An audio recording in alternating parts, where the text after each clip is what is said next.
con Gigi Garelli al Palafiera per seguire la sua Forlì, lo possiamo dire, ha allenato qui due anni, in due epoche diverse, con la Fulgor Libertas, precedentemente anche con la Libertas Basket 80. Allora Forlì dà tutto, ma questa Brescia onestamente sembrava avere qualcosa in più per passare il turno e merita di passare il turno. Sì, direi di sì, probabilmente più completa. Berkic è un giocatore italiano che in Lega 2 fa la differenza, e anche stasera si è visto soprattutto nella sapienza in cui nei momenti caldi ha saputo mettere la palla sempre nel posto giusto. I due americani sono di buon livello per quella che è la Lega 2 in questo momento, e comunque mi sembra una squadra, per quello che è il quintetto base, più solida e più completa rispetto a Forlì. Cos'è mancato alle Gamberi Foods per andare fino in fondo in questa partita? Per esempio Roderick è sembrato molto affaticato su due situazioni nel finale, però la domanda la faccio io a te naturalmente. Sì, però nel finale magari non ha preso quei tiri che avrebbe dovuto forzare in quel momento, perché era giusto farlo. Spencer sicuramente c'è bisogno di fare qualcosa in più, da un americano ci si aspetta qualcosa in più obiettivamente.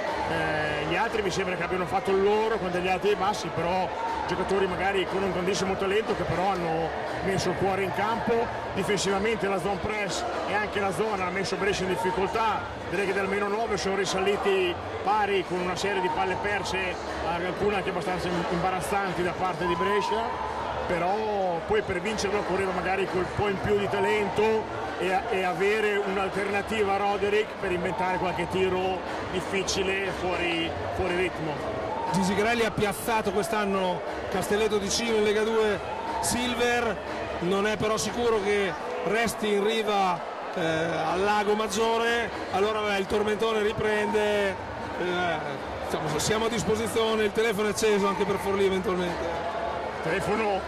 Ogni allenatore in estate deve avere il telefono acceso per chiunque, a maggior ragione per Forlì ovviamente, ma questo sono discorsi che tutti gli anni si fanno, è inutile farlo in questo momento perché credo che sia prematuro per tutte le panchine, poi vedremo. Tra l'altro Dell'Agnello ha lavorato egregiamente quest'anno a Forlì.